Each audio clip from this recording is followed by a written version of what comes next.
आज आपल्या कौसावाडी आणि आजूबाजूच्या 4-5 वाड्या या भागातील आमचे सर्व बंधू आणि भगिनी या कार्यक्रमाला उपस्थित, माझे सहकारी उपविभागीय अधिकारी प्रवीण पवार, रॅलीचे श्री म्हात्रे, तहसीलदार तेजस्विनी, आपल्या भागात आपण ज्यांना देव मानता असे आपले प्रमुख मार्गदर्शक संतोष ठाकूर, त्यांच्यासोबत त्याच तोलामोलानं काम करणारे आपले ॲडव्होकेट इंगळेजी, म्हात्रेताई, आपल्या जीवनकला मार्गदर्शिका पाटील मॅडम, उपस्थित सर्व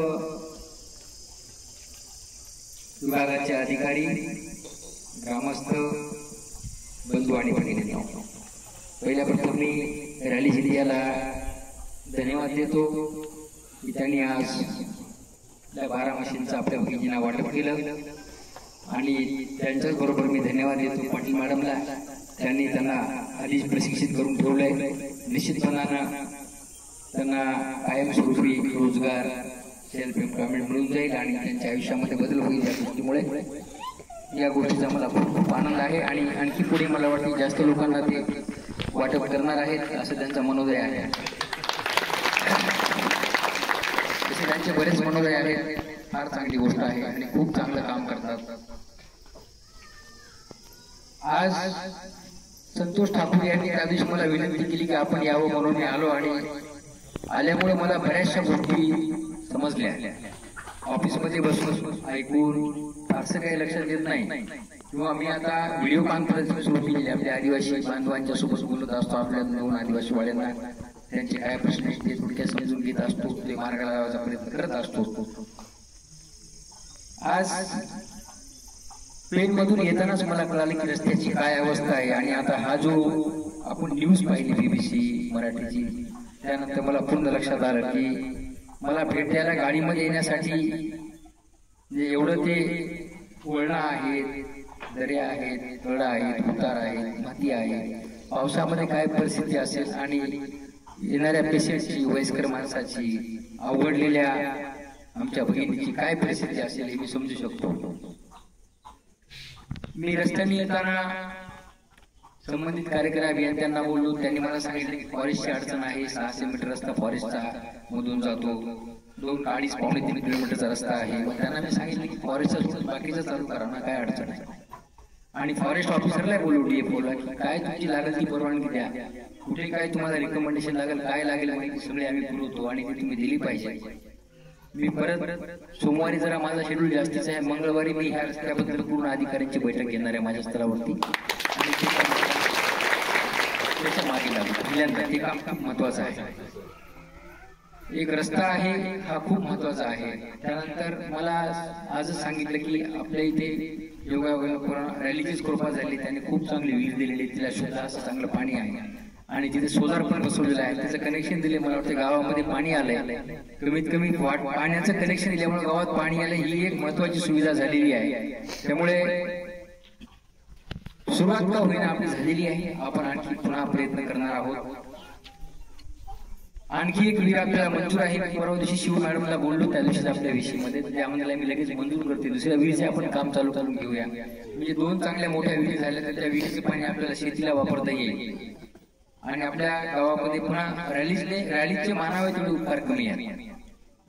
म्हणजे त्यांनी आपल्या गावामध्ये 3000 झाडं आंब्याची लावली आहेत, त्यातली 90% झाडं वाचलेली आहेत. जवळपास 20,000च्या वर झाडं जिवंत आहेत आणि झाडं चांगले आहेत.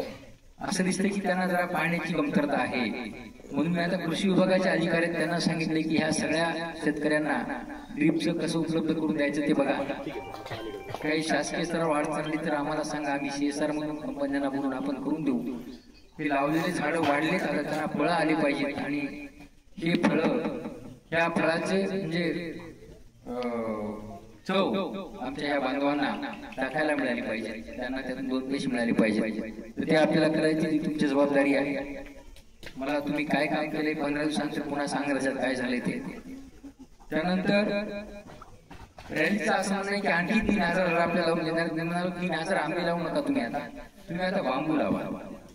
आपल्याकडे बांबूचं रोप तयार आहे. आपण यावर्षी आपल्या जिल्ह्यामध्ये आपण स्वतः शासकीय नर्सरीमध्ये आपल्या जिल्ह्यासाठी 28 लाख रोप तयार केलेले आहे. आता आपल्या नर्सरीत रोप स्वतःच तयार आहे आपल्याला. तर ते रोप आपण आणून आंब्याच्या ऐवजी आपण बांबू लावूया. बांबू जर लावलं तर तुम्हाला 12 महिने तिथे उत्पादन येत राहील. तुम्हाला ते काढत राहता येते, मार्केटला नेता येते, त्यातून तुम्हाला एक चांगला रोजगार मिळेल. आणि बांबूला सुरुवातीला 1 वर्ष 1.5 वर्ष फक्त पाणी द्यायची गरज आहे. नंतर त्याला कुठे पाणी देण्याची गरज पडत नाही, तो आपोआप वाढत राहते. त्यामुळे माझी विनंती रॅलीला आहे की आता आपण आंब्याचे जे 3,000 द्यायचे त्याच्यामध्ये आता आपण बांबूच्या लागवडीला प्रोत्साहन करा. चांगल्या पद्धतीने आपण इथं बांबू लागवड करूया आणि त्यातून मग चांगलं उत्पादनाचं साधन होईल. आमच्या सगळ्या बंधू भगिनींना बांधवांना काम मिळेल त्याच्यामधून. अशा पद्धतीने आपण काम करूया. त्यानंतर गावामध्ये मला वाटतं काही आपल्या बांधवांना घरकुलांची आवश्यकता आहे, हे मला सांगण्यात आलं आता. तर त्याच्याबद्दल निर्णय आम्ही घेऊया आणि त्यांना पण देण्यासाठी पुढे आपली जी आता धरती आबा योजना आहे त्याच्यामध्ये आपण सगळे किती 13 लोक आहेत ना, 13 ठीक आहे. जे असेल 5 वाड्याचे जे काय असेल त्या सगळ्या लोकांचे ज्यांना मग लागणार आहे त्या सगळ्या लोकांचं सिलेक्शन त्यांचा आपण त्याच्यामध्ये समावेश करूया.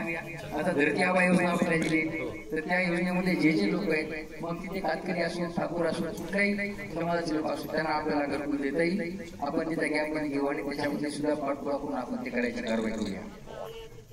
आता आमच्या भगिनीसाठी शिलाई मशीन दिल्या खूप चांगलं आहे. मला एक प्रश्न आहे की आमचे युवक बांधव आहेत, खूप छान भाषण करतात. म्हणजे एखादा असा तरबेज खूप शिकलेला माणूस सुद्धा असा अस्खलित आणि चांगलं स्पष्ट भाषण करणार नाही, एवढं छान त्यांनी केलेलं आहे. खूप छान. Yes yes. आणि त्याचबरोबर तुम्ही जे मनोगत मांडलं गरजेचं ते पण मला खूप आवडलं. म्हणजे मोजक्या शब्दात 3 पॉइंटेड आणि आपल्या भाषेत खूप छान मनोगत मांडलं, ते पण मला आवडलेलं आहे. आता आपल्या गावातले हे जे सार्वजनिक प्रश्न आहेत ते आपण हाताळूया. मी तुमच्या सोबत आहे. मी तुमच्या गावात जे काही समस्या आहेत त्या समस्यांचा दर 15 दिवसाला आढावा सुद्धा घेत जाईल मी माझ्या पद्धतीने. आणि आपण संतोष आणि आपले ऍडव्होकेट आहेत, आपण सगळे मिळून या भागासाठी आपण प्रयत्न करूया. मी सदैव उपलब्ध असेल. फक्त आता सेल्फ सस्टेनेबल साठी जे युवक बांधव आहेत आपले ते काय करतात, त्यांना आणखी काय करता येईल. आपल्या ट्रायबल डिपार्टमेंटच्या आणखी काही स्कीम आहेत, त्याच्यानंतर आपल्या PDDRD काही स्कीम्स असतील, त्या महिला बचत गट काही फॉर्म करता असतील कदाचित, मला वाटते नसतील तर आपण करूया. करून त्यांना काही रिव्हॉल्विंग फंड आपण देऊया. एक चांगल्या पद्धतीने या भागात आपण काम करूया. लोकांना रोजगार मिळेल आणि त्यांचं जीवन सुकर होईल अशा पद्धतीने प्रयत्न करूया. वकील साहेबांनी मांडलेले आहे. आता तुम्हाला वाटते पैसा एक्सटेन्शनचा निर्णय आहे शासन स्तरावर असेल कदाचित, पण त्याच्यामध्ये काही आधी काही करस्पॉन्डन्स झालाय का ते बघूया. किंवा आपण करस्पॉन्डन्स बघू त्याच्यामध्ये आपल्याला काय आपल्या स्तरावर काय करता येते आपण ते बघूया. त्याच्यामध्ये आपण काय आपल्या स्तरावर करता येईल शक्य आहे तर त्या गोष्टी आपण करूया, काय अडचण नाही. दुसरं तुम्ही जे सांगितलं मुद्दा की तो इलिगल जर आदिवासी ट्रान्सफर झालेली असतील ना तर त्याच्याबद्दल आपण जिथे कारवाई करूया. तो आपला कायदाच आहे. इथेच म्हणून सगळ्या जिल्ह्यामध्ये आपण ती कारवाई करणं अपेक्षित केलीच पाहिजे. आपलं कर्तव्य आहे. दोन्ही मुद्द्यावरती आपल्याला म्हणजे इलिगल ट्रान्सफरची कारवाई आपल्या स्तरावर सुरू डिस्ट्रिब्युशनची. फक्त पैसा एक्सटेन्शनची पॉवर जिल्हा स्तरावरती आपल्याला नाही आहे, ती शासनाला आहे. आपण असं ती विनंती शासनाला आपण करूया. आपण पाठवून युवक बांधवांसाठी बाकी मला असं वाटतं की ते शाळा अंगणवाडी ही पण 1-1.5 किलोमीटर लांब जावं लागत असते. तिथे कुठे नवीन अंगणवाडीचा काही प्रस्ताव बसतो का आपल्या नावामध्ये असेल समजा आपल्याला ते करता येईल का आपण ते पण बघूया. मी जिल्हा परिषद शिवना बोलतो. आपल्याला त्यासाठी काय आवश्यकता करता येईल आपल्याला करता येईल आणि आपण त्याचा पाठपुरावा करून घेऊया. निश्चितपणानं पावसाळ्यामध्ये खूप कठीण आहे तुम्हाला, त्याची मला सगळी जाणीव आहे. आणखी एक मुद्दा होता की मला वाटते भाजीपाला तिथेच लागवड होती का जास्त, भाजीपाल्याची लागवड होती आणि तो सगळा भाजीपाला आपण मला वाटते डोक्यावर घेऊन जातो पेनला. तर तिथे आपण एक आता ई मार्केट आहे, आपली इलेक्ट्रॉनिक रिक्षा आहे, आपण वाटप केली झडपीच्या मार्फत. ते आपल्याकडे 2 शिल्लक आहेत. PDDRD म्हणलं की आपण 2 रिक्षा दिल्या. मग आपल्याला ते दिल्याच्या तयारी झाली ना तुमची. ती 2 रिक्षा आहेत ते आपण देऊया. समजा रिक्षा कामाला आले चांगले आपण त्याला आणखी वाढूया 2 ते 4 किंवा 5 आणि त्यांना ते डोक्यावरती घेऊन जाण्याची त्यांना रिक्षामध्ये घेऊन जाता आलं तर ते अधिक सोयीचं होईल. आपण त्यामध्ये प्रयत्न करूया. ज्या ज्या अडचणीवरती आपल्याला काही समस्या सोडवता येतील त्या सोडण्याचा पूर्ण जिथे प्रयत्न करूया. निश्चितपणानं आणि संतोषजी आहेत, ॲडव्होकेट आहेत, आपल्या मॅडम आहेत, प्रकल्प अधिकारी, आमचे प्रांत अधिकारी, तहसीलदार सगळे आहेत. इथून पुढे सगळे मिळून चांगल्या पद्धतीने काम करू, सतत तुमच्या संपर्कात राहू आणि भेटीची आमची हे वारंवारता जरा वाढवूया. जिल्ह्यामध्ये आपण हे करूया. नाही इथं फारच आहे. आता हे जे आहे फायदा रस्ता ज्या ज्या ठिकाणी असेल तुम्हाला ती जरा अडचण प्रायोरिटीमध्ये द्या तुम्ही, आपण त्याच्या मागे लावूया. कारण बाकी चांगल्याला कोणी पायगड्या घालले दोन तर मी लगेचच दिलेत तुम्हाला. हो हे काम करणं आवश्यक आहे. इथे खऱ्या कामाची गरज आहे. त्यामुळे आपण निश्चितपणा नाही की काम करण्यासाठी आपण प्रयत्न करूया अशी मी आपल्याला ग्वाही देतो. आणि जिल्हाधिकारी सदैव तुमच्या सोबत असेल. कुठलाही काही जरी विषय असेल तर आपण माझ्याशी शेअर करत आपण त्यावरती काम करूया. मी काही जास्त बोलत नाही. मालवाडीचे लोक पण ऐकतात. तुम्ही त्याच्याबद्दल काय बोलाल का? मालवाडीचं पण निवेदन माझ्याकडे दिलेलं आहे. हो तुमच्या रस्ता आणि पाणी ह्या दोन प्रमुख समस्या आहेत. त्याच्यावरती पण आपण काम करूया. मला असं वाटतं आज थोडा अंधार पडलाय. थोडा दिवस असला असता तर मी तिकडे पण व्हिजिट केली असती. पण आता नाही पण निश्चितपणाने पुन्हा जेव्हा पण मी नक्की येणार. मालवाडीला पण येणार तुमच्या आणि तुमच्या गावाला येऊन भेट देणार आहे. तुमच्या काय असेल त्याच्याबद्दल काही जमत नाही. मी स्वतः येईल बघायला. पण आता तुम्ही तुमच्या मागण्याचे निवेदन दिलेलं आहे. त्याचा अभ्यास करून ज्याच्यावरती आपल्याला काही काम करायचं ते आपण काम जे करूया. निश्चितपणानं आपण दुपारी 4 वाजल्यापासून माझी वाट बघत आहेत. मला जर यायला उशीर झाला त्याबद्दल आपली दिलगिरी व्यक्त करतो. आणि मी या ठिकाणी थांबतो. निश्चितपणानं काही कामं ज्यावेळेस या रस्त्याचं काम चालू होईल, एकदम रस्त्याचं काम प्रगतीपथामध्ये असेल तर त्यावेळेस मी तुम्हाला भेटायला येईल.